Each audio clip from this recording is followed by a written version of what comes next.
होली आ गई का रे।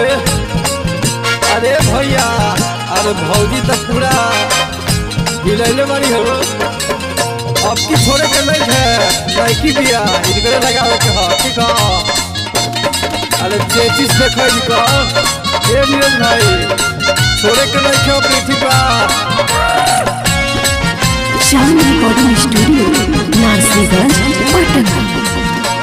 आ गईले होली के सीजन बोला न कवनो रीजन भौजी डाले दोना ललका बर्दाश्त कर हल्का। ए भौजी डाले दोना ललका बर्दाश्त कर हल्का।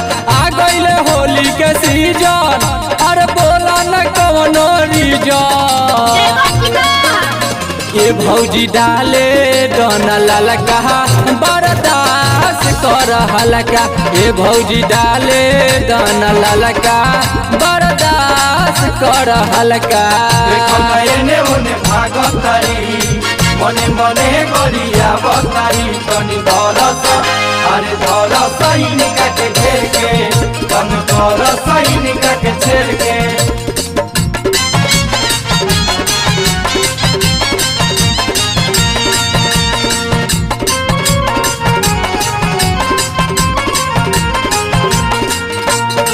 साल भर पड़ावे लगुअन के फगुआ बुरा मत मनिहा भौजी हाई मुँह लगुआ हाई मुँह लगुआ हाई मुँह लगुआ।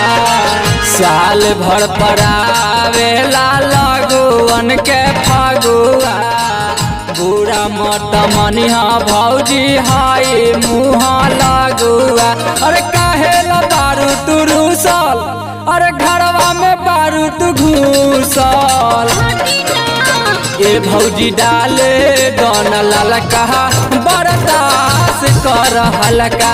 ए भौजी डाले दोना ललका बर्दाश्त कर हल्का।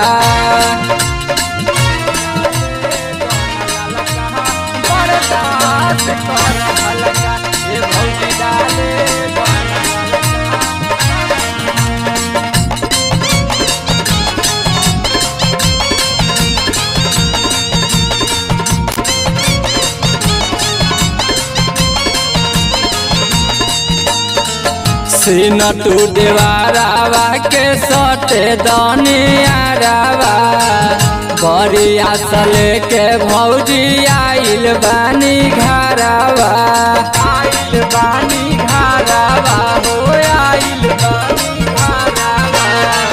देवरा बिचारावा के सटे दनियारावा बड़ी आशा लेके भौजी आइल बानी घरावा। अरे खोलो ना भौजी किली अरे फिरो न मौका मिली। ए भौजी डाले दोना ललका बर्दाश्त कर हल्का।